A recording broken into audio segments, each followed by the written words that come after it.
All right. Welcome, everybody, to my first inaugural podcast. And it's called the Ultimate Health Model Podcast. And today, I am so excited to have the nicest, coolest, awesomest guy as my first guest. I love this guy. He is just the nicest guy, Dr. Robert Kiltz. And so, Robert, before we get into all the questions I want to ask you, and I've just got so many things we can talk about, have some notes here. Tell me a little bit about how you started, your journey into being a doctor. Thank you again for inviting me to be here and share this. I really enjoyed having you on my podcast and talking about your book and your ideas and health and wellness, because that's what we're all here to do. I always say it started in a land far, far away in a time long time ago. But basically, I was born in LA, kicked out of school in a gang, couldn't read, father in jail. And I broke a leg at 19. I met a hippie doctor and I said, oh, maybe that's what I want to do. Before that, I was an artist, a potter, and a painter, and a worker. And I managed to get into medical school about 6 or 7 years after I made that decision.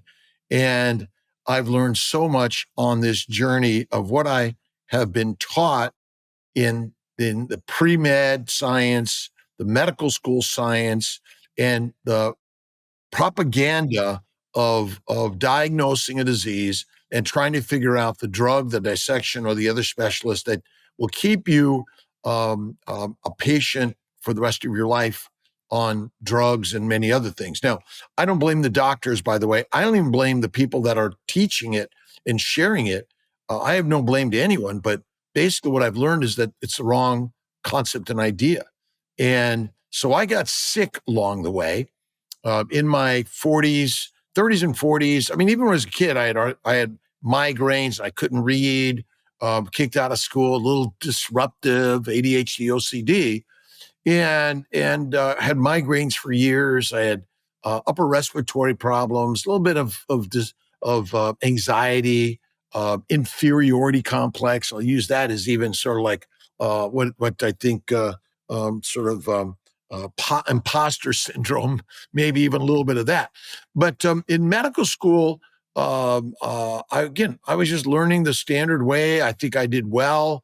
Interesting enough, I didn't get into my OBGYN residency because I only wanted to go to LA in 2 programs. So I did internal medicine for a little bit. And then internal medicine, I was realizing all I was doing was writing a prescription for a disease that I was sort of like part of the differential diagnosis, but still had no idea why people had it or, how to fix it other than a drug, a dissection, and another specialist. So, as fast forward, I went into OBGYN. I practiced for a year. I went to a fellowship in LA, reproductive endocrinology and fertility. Again, I'm a great surgeon. I'm a mechanic. I love working with my hands. That's why I think I picked OBGYN and fertility. And in practice, I was realizing over the years that I was just, again, pills and surgeries and dissections and things. And I would suffer even more: arthritis, psoriasis, kidney stones, migraines, bowel bleeding, hemorrhoids. I mean, I was hemorrhaging. And in my 40s, I found Atkins, and then I found paleo. I was a massive runner, and I did everything to stay lean and strong, but I was suffering. And I was talking a lot in my practice at CNY Fertility, and I added a wellness center, healing arts, meditation, prayer, mindset, acupuncture, massage, all those things. And some of my patients were getting pregnant on those modalities, but some of them were getting pregnant on something called paleo diet. And I was like, what's that? I'm Italian, Mediterranean, plant-based, lean meat, no fat, plant oils, 3 to 6 meals a day, grazing animal. And I tried paleo and I started getting a little bit better. And then I met Maria Emmerich years ago and I read her book on keto and I was like, what's keto? And then about 15 years ago almost, I I ran into carnivore. And suddenly, bowel bleeding, arthritis, psoriasis, kidney stones, migraines, everything gone in 1 month. My inferiority complex, depression, anxiety, all of it gone. I've never felt better. Started blogging. Actually, I started blogging about 20 years ago about mindfulness. And then over the last five, plus years, I started, maybe even longer than that, started really talking online about keto, carnivore, faith, and fasting and fitness. And so, it's the good Lord put me here in order to share concepts and ideas that are radically different. And my job isn't to make money, but to make mommies, men, and masters. Good for you. That was a great introduction.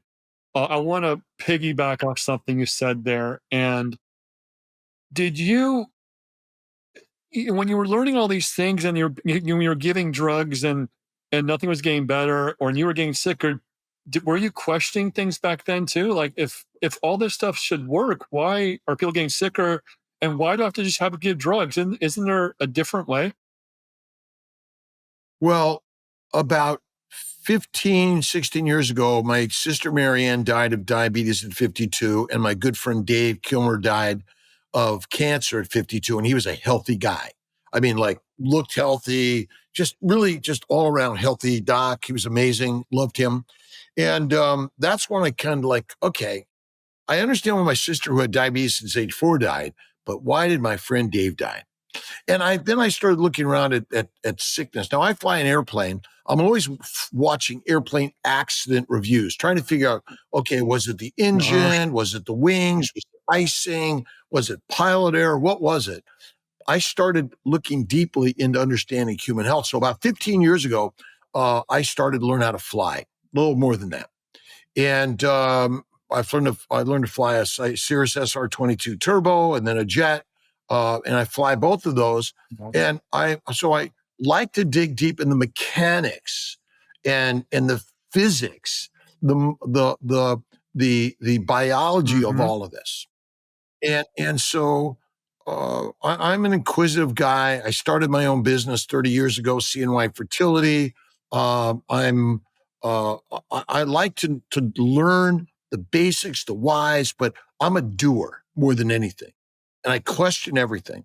And when I personally found out that plants were never required in the human diet, my question was, well, then what are plant sugars for? What is glucose for in our body? And then how does the body work? So, it's like anything else. My sister died. That was painful and hard. I was suffering, painful and hard. And emotionally and physically, I was suffering. So I went on the quest to figure out the why part of all of this. And that's kind of why I'm here is, well, why? And then maybe our science is wrong because we just keep on spewing out the same concepts, ideas. But I think we're wrong. And that's why I like you so much, Robert. Is we're like a brother from another mother. It's like, yeah, we are, because I'm the same way. Obviously, I wrote the book. Why are you sick? Why? Why are you sick? And how to reclaim your health with the ultimate health model. So we think alike like that. And for the listeners listening, I wrote a book called "Why Are You Sick?" and how to reclaim your health with the ultimate health model. And just a quick introduction about me and my story is I've always been inquisitive about health. And when I had family members start to pass away from chronic disease, I thought to myself, why? What's going on? There's got to be something going on here. So I started digging into research. And this is 10 years ago. So probably 2012 or so. Maybe a little earlier than that. I've been interested in health my whole life, but 2012, when one of my sisters passed away from the C word, and I'll let you say the word, but we don't know Mm. what it is. Um, I thought, why? Like you said, why? And so I started digging into all this research, and I've read hundreds and hundreds and hundreds of articles, and I came up with a health model that you know about because we discussed it. And the health model is basically a blueprint for your health. It's a really simple blueprint. It explains interconnectedness between breathing, sleeping, diet, exercise, thoughts and emotions, and water and sleep. So all these things are interconnected. And so that came up, I came with this health model. So I, we are so alike that it's just really, boggles my mind almost in a way. And you were talking about flying. I actually took flying lessons. Amazing. Isn't it amazing? But guess what? So for the listeners, we'll go off kind of a little tangent here. So I always wanted to be a pilot like you. What I would do is every time I'm in a plane, like when I'm flying, right? I always look out the window and I'm like, it's just so amazing to see, the towns below me. I just had this really fascination from being a kid of looking out the window and I wanted to fly. I loved it. So about 3 years ago, I started flying lessons. And it's really interesting with flying, as you know, you have to go through a huge pre-check of the plane, way more than your car. It'd be like on your car, you check the tires, you check the battery every time you go out to your car, but you don't do that. But on a plane, you have to do all these pre-check things. And I was like, oh Mhm. man, I don't want to forget one of these things. We're going to die. Right. So checklist. Checklist. Yeah. And so we went through the checklist a bunch of times, and I'll end the story quickly. But so I was, the first time I went, I was like, this is great. I was having a ton of fun. The second time, Robert, I got airsick. Done. I was like, put me on the ground. I don't ever want to do this again. And I was like, that ended my flying career right there. So we did some dips and stuff. I'm like, this is worse than a roller coaster. I'm done. And so I just thought I'd say that to the listeners that, I had my stint with flying, but didn't go well. But I think things like whatever activity you're doing, whatever sport or flying, driving, there's a checklist and a Mhm. do list. And I think we don't utilize a great checklist and do list for our physical No. health. And when I say physical health, our physical health includes our Hmm. mental health because it's all directed by the physical nature of our organ systems and our cellular health. And I know you talked a lot about structured water, and I think our sleep and water, our proper nutrition for a human being is critical in our health and wellness. So making sure that the airplane is properly Hmm. maintained, it's got the proper fuel, the right amount of oil, and we go through that checklist every single time, even if we've been flying it 2 or 3 times in the day. You go through the checklist again and again and again. I think really what we've developed here is a human body checklist. Yeah, I think you're right. And I think that's what, you're saying, a human body checklist. That's why I say in my book, right? I say, if your check in, it's on my website actually. Um, your check engine light comes on your car. Right? I don't know if you read that. Remember that on my website? And so check engine light comes on your car, you check your engine. Well, a disease is a check engine light on your body, just like you're saying. And people don't understand that principle. They haven't been taught Mhm. that. And I think that what we're doing is communicating about a holistic approach rather than running to the doctor for a drug dissection or a specialist. We're stepping back a little bit and asking questions about our sleep, our nutrition, our fluid levels, our electrolyte levels, our participation in life levels. Where are we at? Do we need more downtime? Do we need some communion time with others? Do we need, again, solitude? Do we need nature time to get out into nature? Go out and watch the sunset and the sunrise. And if it's raining and cold, go out for a little bit, feel it, get wet, Yeah. dry and sunny, go barefoot. Those are the things that I think we need to be thinking about. And also, I got a hand that hurts or a shoulder. Maybe you need to rest it, not run for a drugged shot or something like that. That's it's and I'm gonna say thinking back what you said about the sunlight, get out in the sunrise and the sunset, and I think this is very important. That I think it's probably one of the most important things that's not talked about.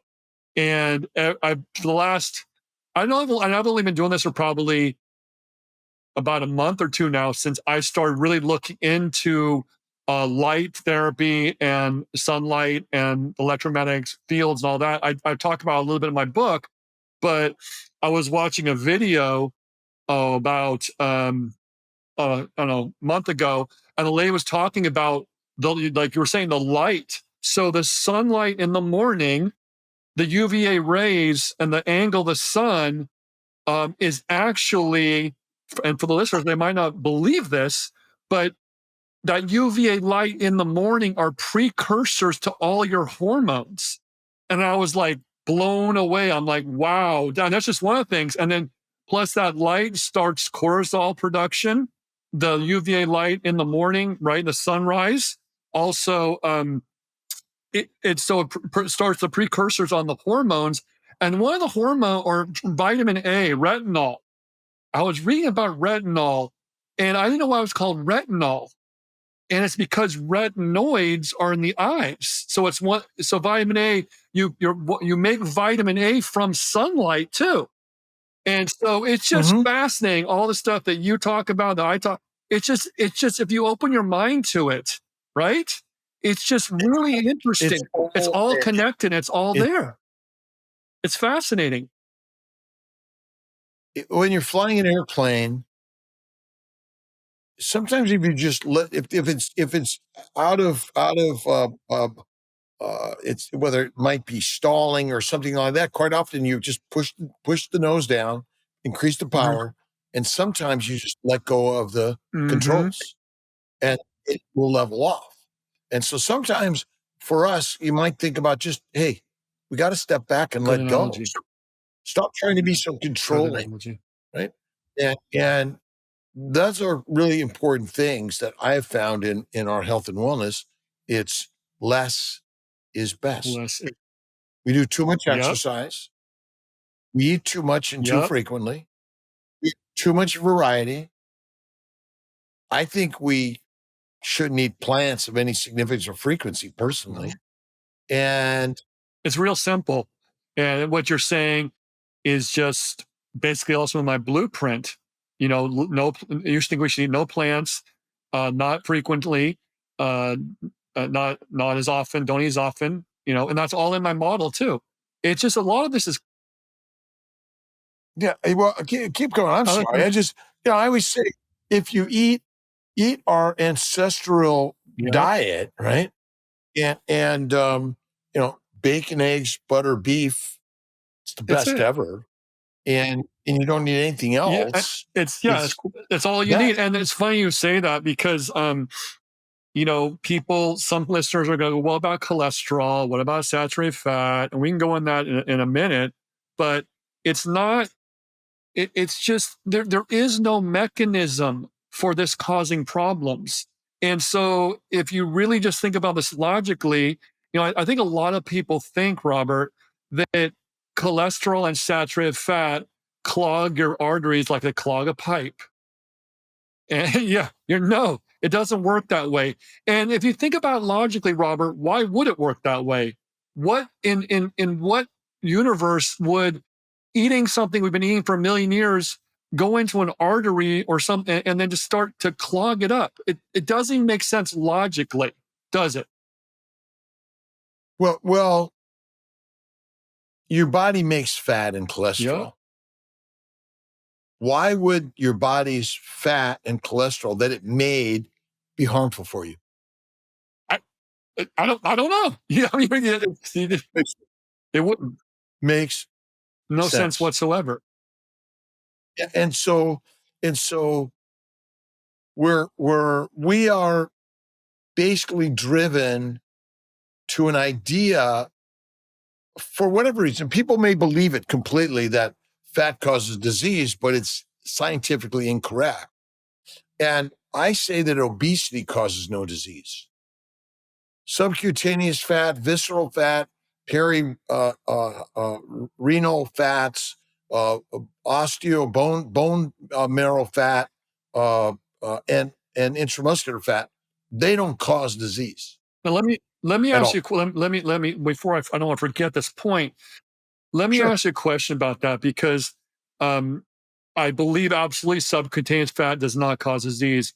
I'm not. I don't understand about the visceral fat part because I was under the impression that the visceral fat is the fat around the organs, right? But if it's inflamed, meaning that the you're storing a lot of fat in these fat cells, and instead of hyperplasia, where you make more fat cells, you have hypertrophy, where they get too big. So you're stuffing all this fat in there, and whatever it starts to leak out, and then it's causing the leaking out of the fat and whatever side, and it's causing inflammation. Is that incorrect? I don't believe this story Okay. because your body makes fat in the liver out of amino acids and sugars. Insulin is required to make fat in the Hmm. liver because without insulin, you cannot make fat in the Hmm. liver. The liver's job is to make fat. That's why fatty liver is so prevalent. Yeah. Okay. Then the fat that you've made in your body is circulated everywhere and deposited Hmm. everywhere. Why would the fat deposit in the visceral area be any different than the fat in your subcutaneous, in your Hmm. organ or peri-organ fats? Why? Well, my thought was from what I've learned is that what you said is that the fat's not different.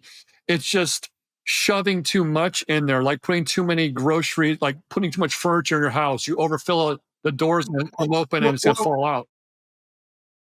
but do you know any animals that gain 1,000 to 2,000 pounds before they hibernate? Yeah, Bears. yeah, we talk. Yeah, Okay, so they're stuffing fat okay, you're everywhere. right. Why? You're right. I mean, yeah, because and you're right. If they're not just putting in subcutaneous, it's probably visceral fat too, and it's probably It's yeah, everywhere because you're basically depositing fat everywhere because what's the fuel for the mitochondria? fat. Always fat, Always fat, never never sugar, sugar. Well, never let me sugar. ask you a question on that though. You're saying a bear hibernates and then stores the fat, but how do we know that the bear doesn't isn't making more fat cells through hyperplasia, which makes the cells, or hypertrophy, which makes them bigger? You see that what I'm talking about? Well, Or that wouldn't well, matter? but again, you're you're storing Hmm. fat on your Yeah, body, and we are observing it being stored everywhere in your yeah, body, and our belief system is fat is bad. So we're going to tell a story that your fat is bad for makes you. sense. Yeah, yeah. Okay. So now, so I mean, you can go months and months and months without Hmm. eating. Well, could you hibernate and not drink or eat? Yep, you Yeah. can, because you make metabolic Hmm. water. Because when you break down fatty acids and you break the bonds and make You make water. ATP and you make CO2 and H2O, and are you always making proteins in your cells of your body? Well, Always, and sometimes they're breaking always. down, correct? They're breaking down and you're Right, right. metabolism, But anabolism, yeah. but it, so are you making hormones and neurotransmitters, Yeah. which are Mhm. proteins? Like if you're fasting for 6 months, did you stop making proteins? No, you're right. So let me ask you a question then. So if you're right, 'cause if you're in a coma, let's say you're in a coma for 2 weeks, are they getting water when they're not getting anything when they're in a coma, right? They're not getting Are they getting fed intravenous fluid? Well, well, if you're in a coma and you're in a place where environmentally you're not going to freeze to death or boil Yeah. to death, you might be able to survive without Well, then anything. why are they sending you water every 2 If you, days? Well, again, if your metabolic system is slowed Okay, enough. down Yeah, that makes sense. Okay. and your environment is Yeah. such that you're not losing all of your Okay. water. So I guess the question is, how long can you go without water if you're in a reasonably euthermic environment? Carbonated. Like a bear will hibernate in a small area that's reasonably insulated. They're not moving, their heart rate slows. They're building a baby bear or up to Mhm. 4 in their Mhm. uterus, and yet they're eating no food, no pissing, no pooping, no drinking, and they lose no muscle mass and no bone mass. All That's right. So how did that baby bear be built? yeah, you're right. You're right. Adipose tissue is the most important tissue in your body. Okay. And the actual act of trying to be skinny is the most incorrect recommendations because there is no such thing as the optimal BMI. It all depends on what your circumstances are. What are the odds? I mean, how many people got sick over COVID and were laid up in bed for weeks and couldn't eat? Now, if they did not have medical care and an IV and fluids, might they have survived an environment where they're basically, what are they using for energy all the time? Carbs. Well, no, what? Fat. Okay. Yeah, they're supposed to use fat. Yeah. No, they never use Oh, that's okay. carbohydrates. My theory is that carbohydrates, sugars, Yeah. glycans are for We talked about, yeah. glycosylation, and they can be converted in the liver via insulin to fat so you can survive. But how many people eat fruit, fiber, vegetables, seeds, nuts, lean meat? What's missing from that diet? Fat. Fat. So doesn't sound like the global Mhm. diet? Okay, we're shipping around the globe wheat, sugar, Mhm. flour, bread, okay? And many times we're not shipping meat around, but is the meat fatty or is it lean? Turkey meat, It's lean. chicken, fillet of Lean. fish. What are those things missing? Fat. Yeah. Fat. Okay. Now, an anorexic is at high risk of dying, but an obese patient is not. They don't die fast, they die slow. Hypertension, Mhm. diabetes, cancer, even stroke. Most of these people don't die right away, but cardiovascular disease could kill you fast. Mhm.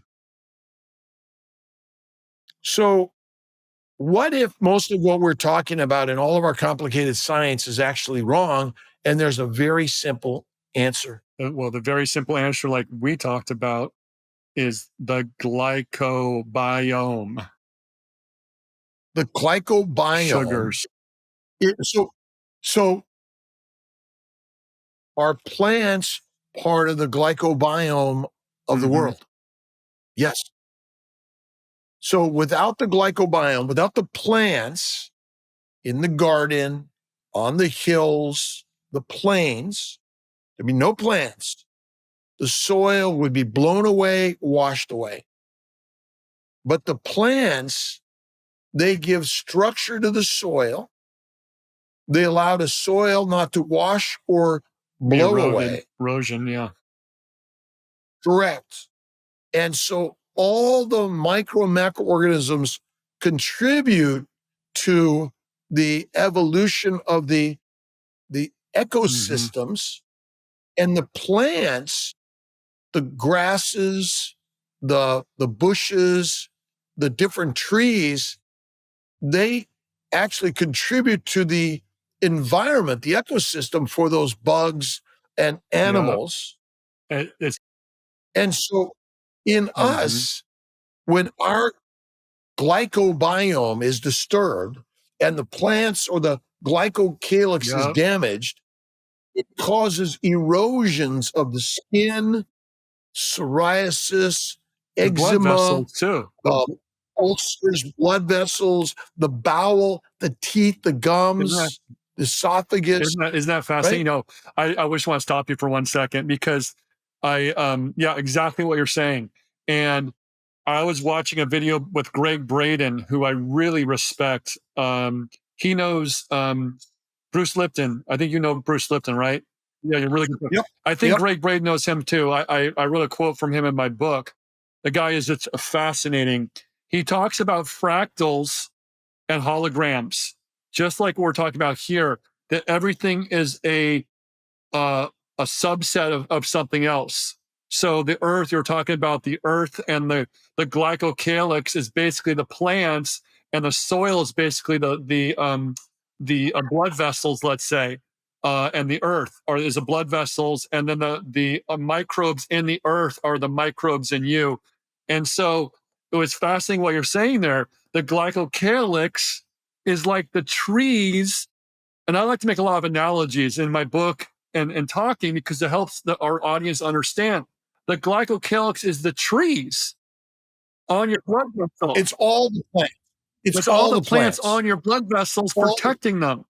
But what it's also doing, and we've talked about this before, me and you, it is the signaling system of the cells of everything. And without those, and when those get damaged from inflammation and from plant sterols, and I want to talk about this really quickly because the audience might really like this. The plant sterols are mimic cholesterol. And so for the audience, so what that means is a cholesterol and plant sterols have like one bond or one atom's different or something like that. But the body puts those and uses those if it's not getting enough cholesterol, or you might be on a statin or something like that, or you have inflammation, it might put those in the cell membrane.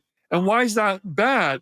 Well, if the glycocalyx is part of the cell membrane and the cholesterol is basically some of the anchors of the glycocalyx, if you have the wrong cholesterol molecule in there, the sterol, the glycocalyx is not going to function as properly. It's going to be out of function, so to speak, which is going to cause more inflammation. And that's what I believe the reason seed oils and plant sterols probably cause a lot of inflammation is because it's interfering with the glycocalyx and the glycosylation of the sugars on the glycocalyx. like dissolves like. The plant oils, now plant oils, animal fat. The plant oils disrupt the Mm-hmm. membrane.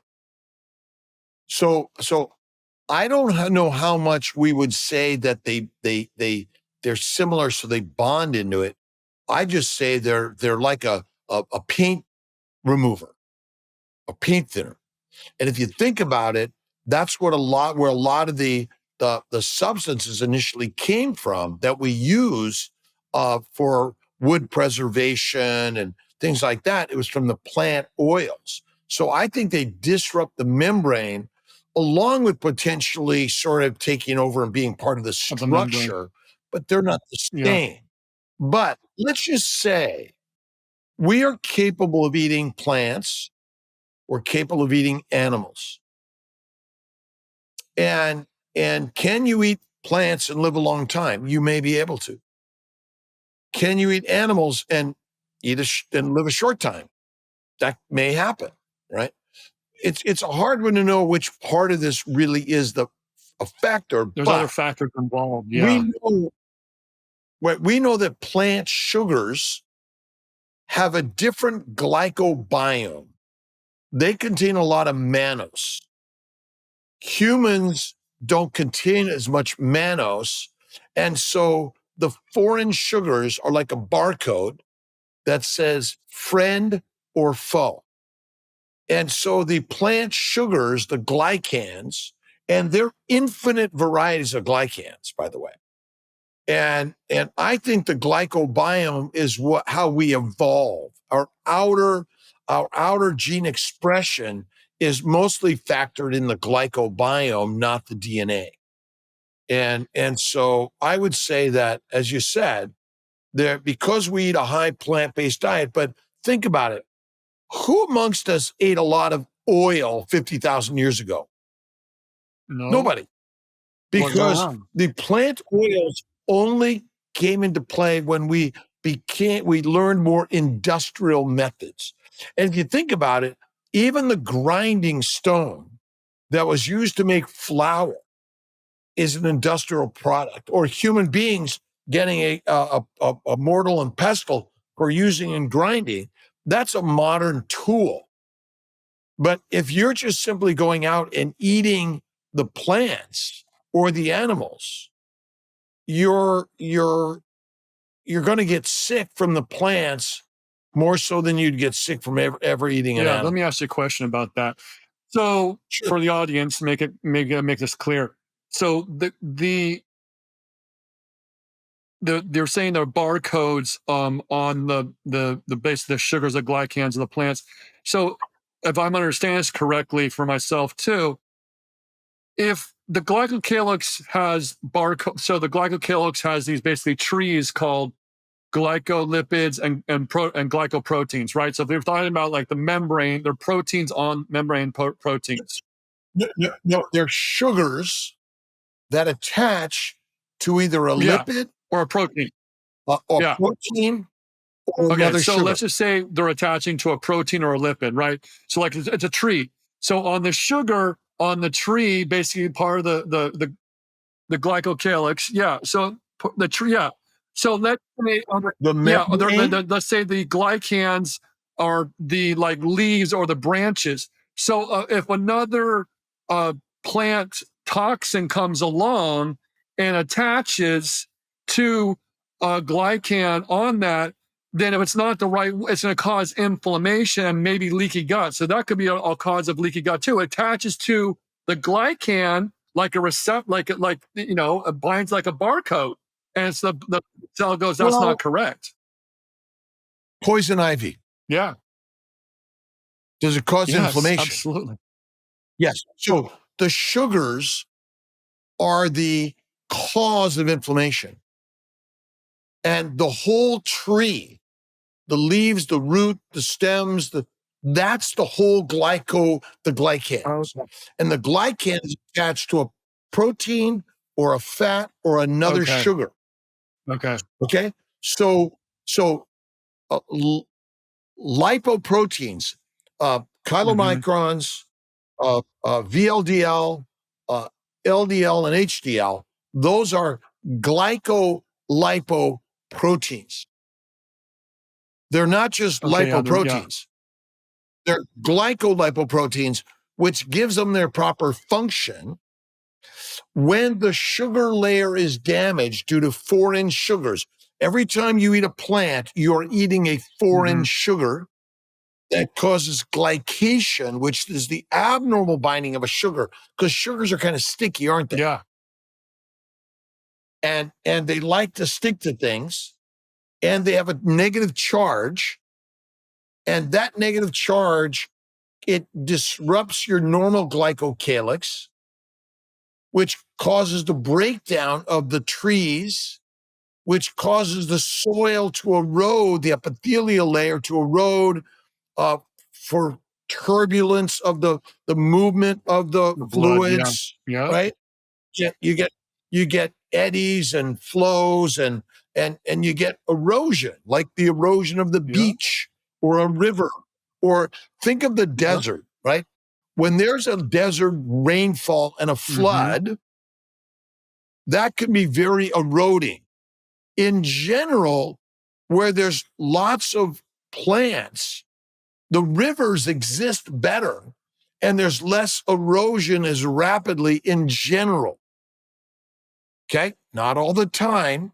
Depends on the deluge. And so these are factors that the glycocalyx is like the Yeah. satellite, the missile. Yeah. All right.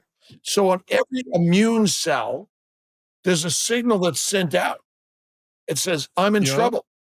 It's either electromolecular or chemical, or it's actually, they said, hey, you go to the lymph Mm-hmm. node, tell the lymph node, the spleen, the bone marrow, release those white cells, release the platelets, release the antigens or the antibodies that are going to go around your body and patch things up and help make you Yeah, healthier. and that's really a good explanation of that. I think for our audience that I hope we're not confusing people here, but the I think the to boil this down and make it really simple, what you're saying and what I'm saying is that all people are starting to understand the glycocalyx. There's other doctors. There's a lot more. There are some people. Well, hold on. There are some people. Okay, me and you and a couple. They're Very few people talk about the glycocalyx in the right way and the in the glycobiome right. Yeah.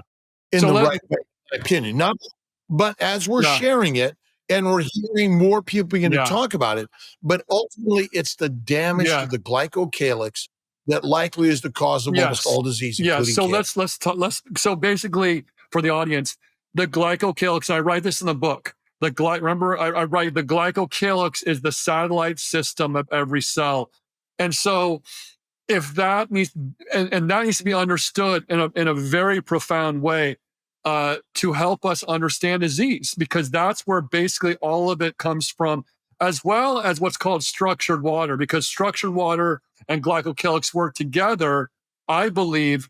And basically structured water is water that's in a molecular pattern, an altered pattern where they're in clusters. And so that's how most water is in the body. So I believe those two things work together in harmony, and to create health or disease. And also, the glycocalyx is inherited, from what I read. So it's because these proteins, these membrane proteins, are made by the nucleus, but they're they're inherited membrane protein. It's inherited your glycocalyx, which is interesting. Well, And I'm well, not sure if that's correct or the, not, but okay.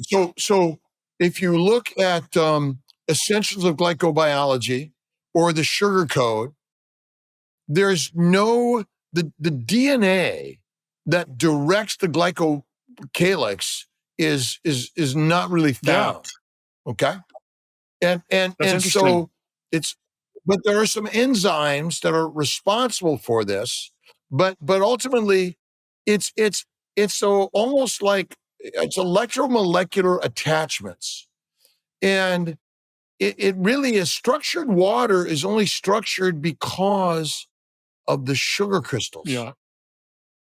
So the sugar, it's uh, it's crystallization of sugars, but also the charge, I think, is what controls the water, because when the glycocalyx is damaged, the water is all released. Yeah. Yeah. Right. And so, and if you think about the Hmm. plants, when you water the garden, the plants will gather the water up. The glycocalyx is doing the same thing. And so when it's Hmm. damaged, it can't hold the water. Diarrhea happens quite commonly explosively because the glycocalyx releases the Wow. water. That's fascinating, Robert. And the vessels, including the lung Hmm. glycobiome, does the same thing. Now, air is moved in and out of the lungs, but there's a fluid layer which contains surfactant, which is part of the mucopolysaccharide layer that allows the proper diffusion of oxygen in and carbon dioxide out. And when this is damaged or inflamed, excessive mucus Hmm. develops, pneumonias, or anaphylactic reaction could suddenly shut everything down and spill water into your lungs and you can't Yeah. breathe. So it's the damage to the glycocalyx, and the whole glycocalyx is called your Hmm. glycobiome, and all species have their own unique glycocalyx glycobiome. Yeah, saying that, I think too, it's if they all have their unique glycocalyx and glycobiome, and I think what's going to be tough for researchers in the future is that if the glycocalyx is inherited, then technically everyone's glycocalyx is a little bit different. So if that's the case, that's maybe why we're talking about some people can eat more plants than others. Some people are more sensitive than others. Some people can eat this or that, or, everything on my model. So that could be a reason of these different sensitivities. If these glycocalyxes and glycobiomes is inherited, then it's going to be different for everybody. Would that make Well, the this place in? environment Yeah. will change, Yeah. and that's where Yeah. epigenetics That's come true. in.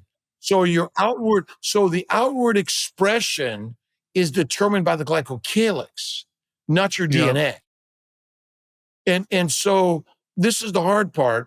And so we're our glycocalyx changes over time due to our Mhm. environment, and many people may be allergic to something later that they weren't allergic to something 'Cause of before, environment. or you're not allergic to plants, but there is a plant you're allergic to. Now, is diabetes, heart disease, cancer, stroke allergic reactions? Yeah, that's a tough call. Probably. Yeah. What is an allergy? Redness, swelling, pain, heat, dysfunction, damage, death of the cell, of the organ, of the organism. So we know what allergies are or inflammation Inflammation, yeah. is. Every disease is simply an inflammatory Mhm. reaction, which is chronic exposure to allergens, Hold on, which or inflammation. So if no, inflammation that is yeah. inflammation. No, that is so an allergen is a molecule that causes an inflammatory Mhm. reaction.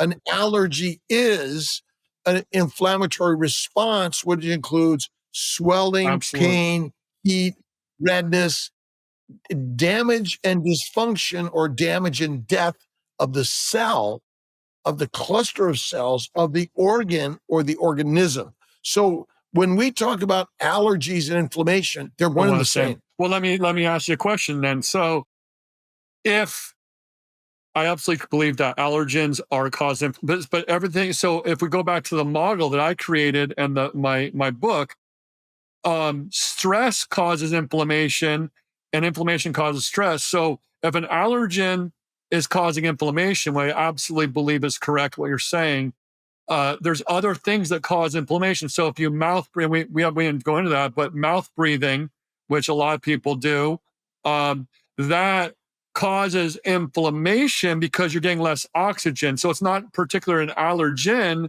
that you're breathing in, let's say. It's the the microbiome getting less oxygen, which would cause inflammation because it's causing stress. So what I'm saying is that there's more factors than just an allergen causing inflammation. A lot of things cause inflammation, is what I'm stress, bad thoughts, all Well, these things. I'm gonna piggyback on that. So why do people breathe through their mouth and not through their Well, nose? it's conditioning, or they can't. It's their nose stuff. Yeah. Inflammation, Okay. damage to their, again, it's either anatomical abnormalities secondary to what? Hmm. Inflammation that causes that. And so, this is why it's difficult to know the chicken Yeah. or the egg. But but intrauterine inflammation damages the anatomical structures, and the inflammation is secondary, in my opinion. Plant sugars, plant antigens, plant chemicals, and fermentation of plants by the microbes. Hmm. So now, could microbes cause Yes. inflammation? Yes. What is the outer layer of the microbe made of? A glycocalyx, which is made of what? A foreign sugar. So we practice nose breathing. But a lot of people can't do that because they have so much Yep. inflammation. I was talking to Dr. Katie Lee as a dentist in Aurora, Colorado. Really amazing. Katie Lee DDS.com. And she knows so many people are suffering from sleep Mhm. apnea. And Kevin Stock, who's a dentist, and I know that Preston Weston Price has talked Yep. about this. Basically, our modern Mhm. diet, which is full of plants and protein and low fat, has changed anatomically ourselves and our future generations, because in utero, or if you think about it, your sperm, your partner's eggs are damaged, and when they get together, that embryo is damaged, and when they implant, they're damaged because of the exposure to what? Plant toxins, glycan. There's a test here. It's sugars, plant sugars. Plant sugars. Now, how many sugars are in your body? Well, you have your own sugar part. Your whole glycocalyx is made of sugars. The glycosylation is sugars. Well, so plant Are different sugars than on yours. Yeah. are different. And so when you get stung by a bee or bitten by a bug, what causes the redness, swelling, pain, heat? Well, it's inflammation. So what is the shell? What is the shell of most crustaceans made of? Uh, Not like mhm. arthropods, right? They're made of Oh, sugar. okay. The outer layer of your skin is made of sugar. So the glycocalyx, you would be like, you'd be mush. You'd be just a Puddle. fat. And all fat cells have sugars, by the way. And this is kind of radical stuff that nobody's really talking Yeah. about. It's fascinating. And I agree with you. I agree with you in the structured water, the breathing methods, the rest and sleep, de-stressing. These are all very important things. But ultimately, most people are eating a plant-based, low-fat diet and 3 to 6 meals a day. Evolutionarily speaking, whether it's 100,000, 300, 800,000 or more Mhm. years ago, we were hunting animals.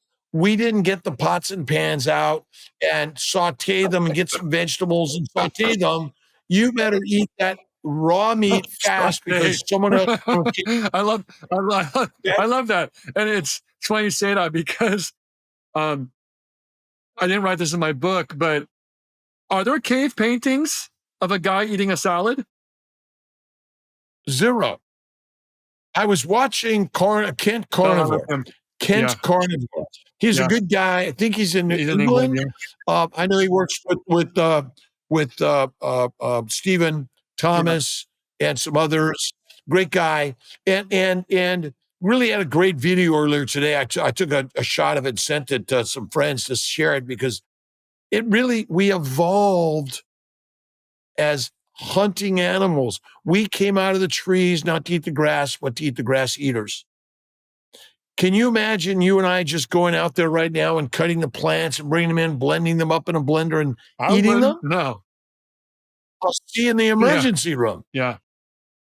And and you're when you add bugs, bacteria, yeast to plants, and you have kind of like a warm environment, what are you making? Oh, you're fermenting. Yeah, you're Beer. fermenting. You're Beer. fermenting.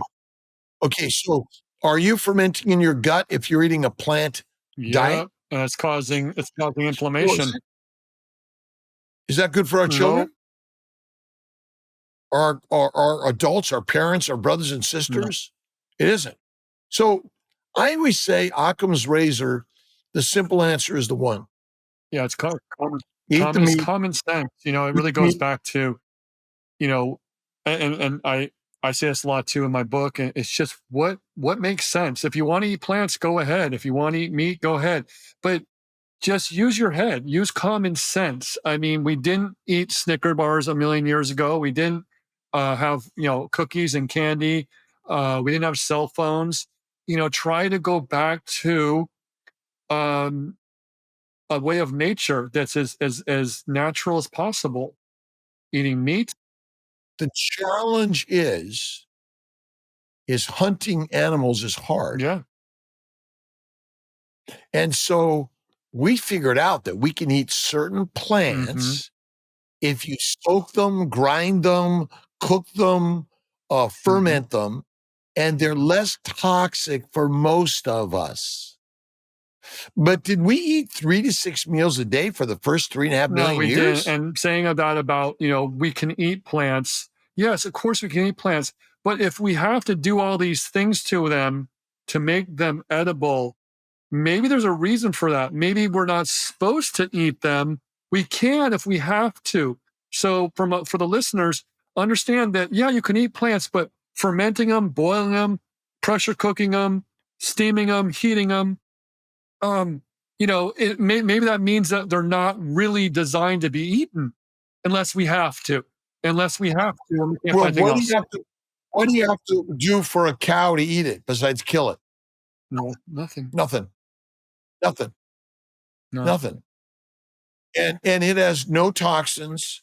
And the fat, see, proteins break down amino acids, which are fermentable. So a lean meat diet causes protein Yeah. poisoning, habit Hmm. starvation. I think that's part of the diseases we're all suffering from because plant oils are not the same as animal fat. You actually can get all the minerals and vitamins and the building blocks of your body by eating adipose tissue only. So you're saying, interesting. That's radical. So you're saying you don't even need to eat protein. If you just ate fat, a high fat diet or only fat diet for a week, a day, you'd be fine. So remember the Yeah, bear hibernates, loses no muscle mass, loses no bone mass, loses only that's adipose tissue. interesting. Now, so is an adipocyte a cell of your fat tissue? Right. An adipocyte is a cell of your But adipose you're saying tissue. that has proteins in it too. I remember we talked about this. It has everything in. Does it contain a glycobiome? Yes. Does it contain proteins in the Oh my membranes? God, Robert. I mean, we could talk for days, Robert. Me and you could talk for hours and days. But wow, yes, you're right. Yes, But when you render it and hmm. cook it, you may damage the actual amino acids, fatty acids, and simple sugars, and the minerals and vitamins. And that's why eating raw and rare meat is better than eating cooked meat. And if you look at Pottinger's cats, you'll understand it a little bit better. Okay. Wow. Wow. Well, you know what? I mean, we could, like I said, we could talk for days here, and I'm just, I want to I want to be. Is this crazy? Yeah, it's crazy. Well, we'll I'm do it. good. I'm good for a little. If you want to go another 5 or 10 minutes, I'm Um, good. I go to bed at 9. at 9. Well, But my computer's about to you're die. right. My thing's about to die here, but Oh, yeah. Crazy, amazing stuff. But again, what if the liver's function is only 99? The majority of the liver's function is to make fat and then make lipoproteins, glycolipoproteins, which contain minerals and vitamins along with sugars, fatty acids, and amino acids, and circulating them everywhere, mhm, right? So the GI tract makes chylomicrons. Okay.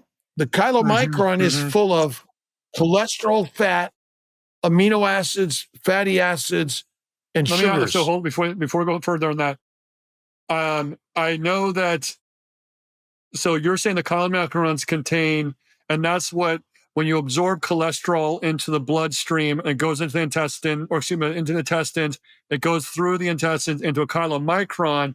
It's which is a holding vessel, basically, for cholesterol, fats, uh, vitamins, minerals. And I didn't know there was amino. I didn't know there was amino. So everything is in a chylomicron. Is that correct?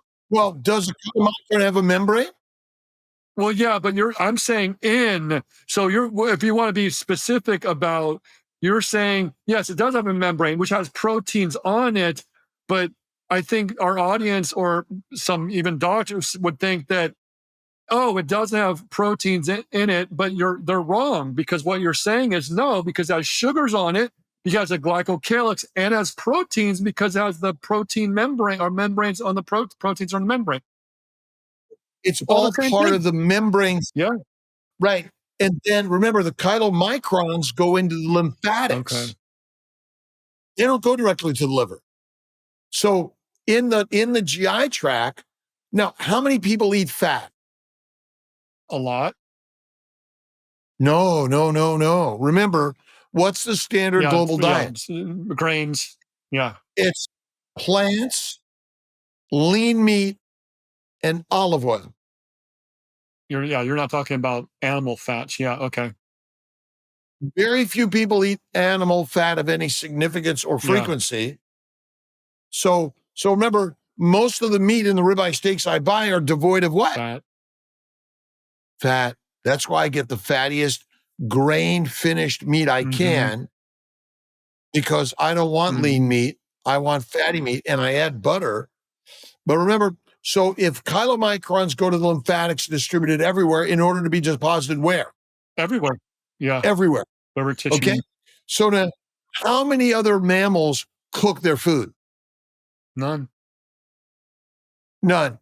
Dogs and cats, they are probably eating cooked meat and plants, but are they raw carnivore Yes. eaters? Yes. So our animals are all, I mean, we cook it because that's our habit, but cooking mostly evolved when we, I bet, moved to a plant-based diet, because we had little value in needing to cook an animal. But if you don't cook a plant, you're dead. Yeah, that's fascinating, Robert. Of Course it makes sense. These things are just, radical ideas, but they're interesting, and they make sense to me, and that's why I love talking to you. It's just, it's, we have a lot in common. We're both, you're a doctor. I'm not a scientist, but I'm a armchair scientist. So we can talk. Yeah, we can talk forever. And I want to be respectful of your time. Thank you so much. I can't thank you enough. And we'll definitely do this again. And for our audience, Robert is, uh, crazy. No, Robert is one of the best fertility doctors in the country. If you need anything, get a hold of him. This guy's great. Carnivore. You're a my carnivore. What's your website? It's It's drkiltz.com. That's me. drkiltz.com is the best way to find me. Okay. That's it. I'm the fertile carnivore, I guess you might call that, because that's my job in life. But look here it is. Nobody's any smarter than you are. I'm sorry. No human being owns any more smarts than you do in this world. I'm talking to everyone, by the way. We have been taught that people with labels, MD, PhD, DO, and whatever it is, are smarter than you. Nobody's smarter than you.